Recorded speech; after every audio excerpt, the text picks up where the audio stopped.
بسم اللہ الرحمن الرحیم۔ حکیم الامت مجدد الملت حضرت مولانا شاہ اشرف علی صاحب تھانوی رحمۃ اللہ علیہ کی کتاب حیات المسلمین سے روح 16 پڑھ کر سناتا ہوں۔ روزے کی حقیقت۔ روزہ رکھنا بھی مثل نماز زکوٰۃ کے اسلام کا ایک رکن یعنی بڑی شان کا ایک لازمی حکم ہے۔ نمبر 1، فرمایا اللہ تعالیٰ نے اے ایمان والو تم پر روزہ فرض کیا گیا۔ اور نمبر 2، ارشاد فرمایا رسول اللہ صلی اللہ علیہ وسلم نے،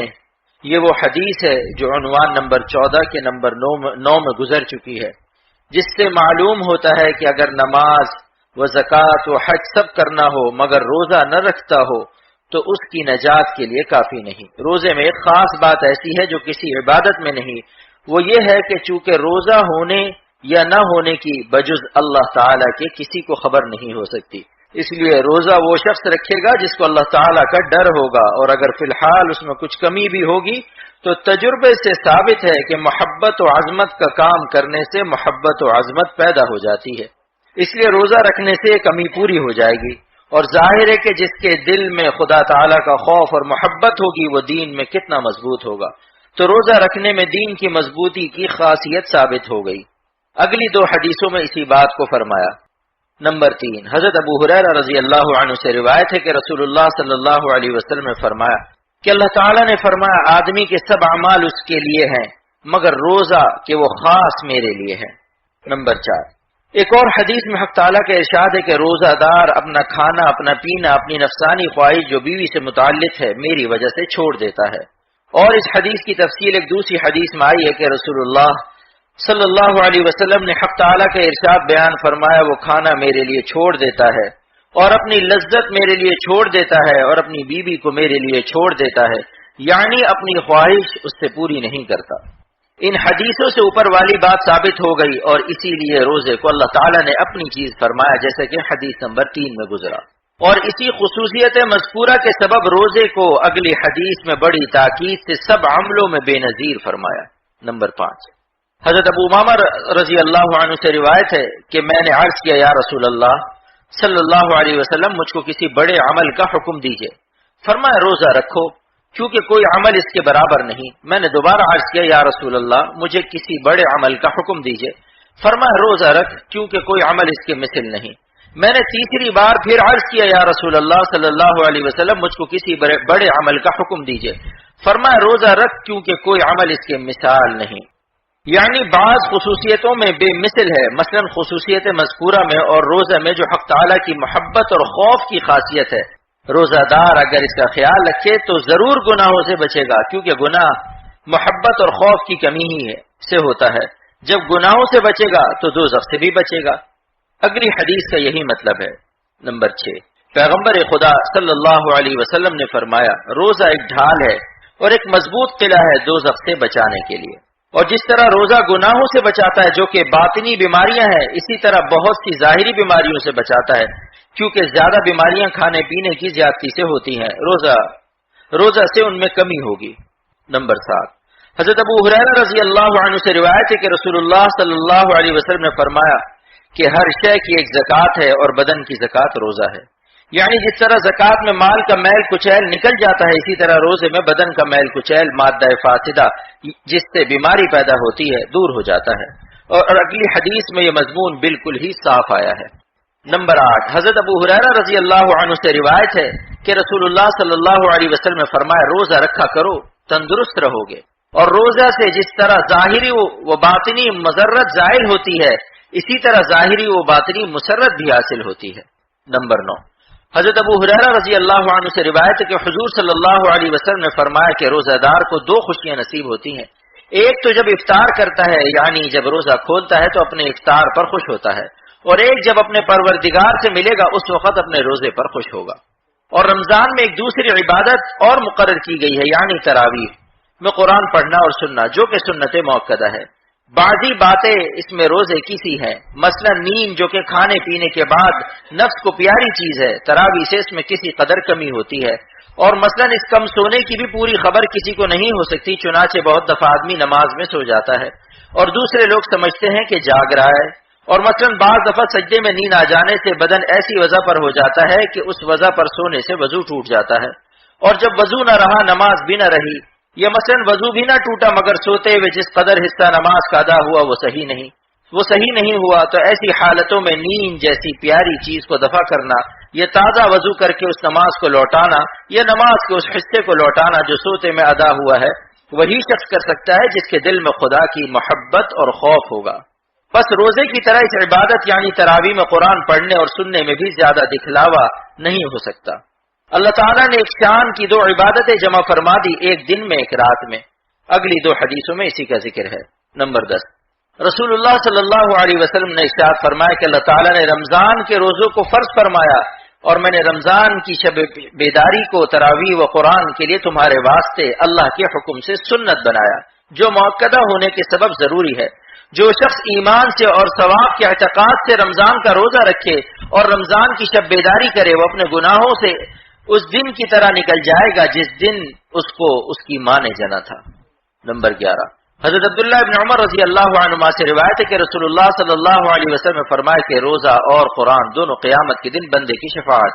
یعنی بخشش کی سفارش کریں گے۔ روزہ کہے گا اے میرے پروردگار، میں نے اس کو کھانے اور نفسانی خواہش سے روکے رکھا، سو اس کے حق میں میری سفارش قبول کیجیے۔ رسول اللہ صلی اللہ علیہ وسلم فرماتے ہیں کہ ان دونوں کی سفارش قبول کر لی جائے گی۔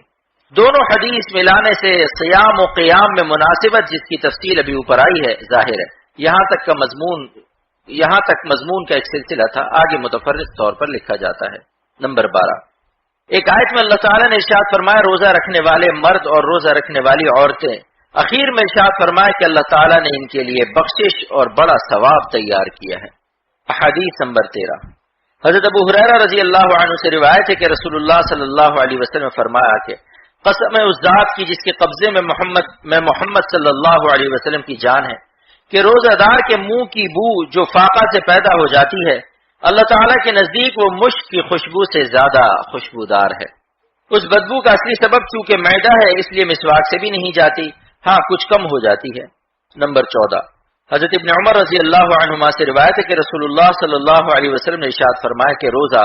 خاص اللہ ہی کے لیے ہے، اس پر عمل کرنے والوں کا ثواب غیر محدود ہے اور اس کو کوئی شخص نہیں جانتا بجز اللہ کے۔ نمبر 15، حضرت ابو سعید خدری رضی اللہ عنہ سے روایت ہے کہ رسول اللہ صلی اللہ علیہ وسلم نے فرمایا جب رمضان کی پہلی رات ہوتی ہے تو آسمانوں کے دروازے کھول دیے جاتے ہیں، پھر ان میں کوئی دروازہ بند نہیں ہوتا یہاں تک کہ رمضان کی اخیر رات ہو جاتی ہے، اور جو کوئی ایماندار بندہ ایسا نہیں جو ان راتوں میں سے کسی رات میں نماز پڑھے، مراد وہ نماز ہے جو رمضان کے سبب سے ہو جیسے تراویح، مگر اللہ تعالیٰ ہر سجدے کے عوض 1500 نیکیاں لکھتا ہے، اور اس کے لیے جنت میں ایک گھر سرخ یاقوت سے بناتا ہے جس کے 60,000 دروازے ہوں گے، ہر دروازے کے متعلق ایک محل سونے کا ہوگا جو سرخ یاقوت سے آراستہ ہوگا۔ پھر جب رمضان کے پہلے دن کا روزہ رکھتا ہے تو اس کے سب گزشتہ گناہ معاف کر دیے جاتے ہیں، اور ہر روز صبح کی نماز سے لے کر آفتاب کے چھپنے تک 70,000 فرشتے اس کے لیے مغفرت کی دعا کرتے ہیں۔ اور یہ جتنی نمازیں رمضان کے مہینے میں پڑھے گا، خواہ دن کو خواہ رات کو، ہر سجدے کے عوض ایک درخت ملے گا جس کے سائے میں سوار 500 برس تک چل سکے گا۔ نمبر 16، حضرت سلمان رضی اللہ عنہ سے روایت ہے کہ رسول اللہ صلی اللہ علیہ وسلم نے شعبان کے آخری جمعہ میں خطبہ دیا اور فرمایا اے لوگو تمہارے پاس ایک بڑا اور برکت والا مہینہ آ پہنچا یعنی رمضان۔ اس مہینے میں ایک رات ایسی ہے اگر بندہ اس رات میں عبادت کرے تو 1000 سال کی عبادت کا ثواب بندے کے نامہ اعمال میں لکھا جاتا ہے۔ اللہ تعالیٰ نے اس میں ایک ماہ کے روزوں کو فرض کیا اور اس کی شب بیداری یعنی تراویح کو فرض سے کم جو شخص اس ماہ میں کوئی نیک عمل کرے گا اس کو خدا تعالیٰ فرض ادا کرنے کے برابر ثواب ادا کرے گا، اور جو شخص کوئی فرض ادا کرے خدا تعالیٰ اس کو 70 فرضوں کا ثواب دے گا۔ آگے ارشاد ہے کہ جو شخص کسی روزے دار کا روزہ کھلوائے گا تو اس کو دوزخ سے بری کر دیا جائے گا اور اس کو بھی اس روزہ دار کے برابر ثواب ملے گا، اور روزہ دار کے ثواب سے کچھ کم نہ ہوگا۔ لوگوں نے عرض کیا یا رسول اللہ ہم میں ہر شخص کو تو اتنا مقدور نہیں جس سے روزہ دار کا روزہ کھلوا سکے۔ یہ پوچھنے والے روزہ کھلوانے کا مطلب یہ سمجھے کہ پیٹ بھر کر کھلاوے۔ آپ صلی اللہ علیہ وسلم نے فرمایا اللہ تعالیٰ یہ ثواب اس شخص کو بھی دیتا ہے جو کسی کا روزہ ایک چھہارے یا تر پانی سے یا دودھ کی لسی سے کھلوا دے۔ اور رمضان کے متعلق ایک تیسری عبادت اور بھی ہے یعنی اعتکاف، رمضان کے اخیر 10 دن میں کیا جاتا ہے۔ جو ایسی سنت ہے کہ سب کے ذمہ ہے، لیکن اگر بستی میں ایک بھی کرے تو سب کی طرف سے کافی ہے۔ اور اعتکاف اس کو کہتے ہیں کہ یہ ارادہ کر کے مسجد میں پڑا رہے کہ اتنے دن تک بدون پیشاب یا پخانا وغیرہ مجبوری کے یہاں سے نہ نکلوں گا۔ اور روزہ اور تراویح کی طرح اس میں بھی نفس کی ایک پیاری چیز چھوٹتی ہے، یعنی کھلے مہار پھرنا، اور اسی طرح اس میں بھی دکھلاوا نہیں ہو سکتا، کیونکہ کسی کو کیا خبر کہ مسجد میں کسی خاص نیت سے بیٹھا ہے، یہ ویسے ہی آ گیا ہے۔ آگے اس کی فضیلت کا ذکر ہے۔ حدیث نمبر 17، علی بن حسین رضی اللہ عنہما اپنے باپ سے روایت کرتے ہیں کہ رسول اللہ صلی اللہ علیہ وسلم نے فرمایا، جو شخص رمضان میں 10 روز کا اعتکاف کرے گا 2 حج اور 2 عمرے کا ثواب ہوگا۔ نمبر 18، حضرت ابن عباس رضی اللہ عنہ سے روایت ہے کہ رسول اللہ صلی اللہ علیہ وسلم نے اعتکاف کرنے والے کے حق میں فرمایا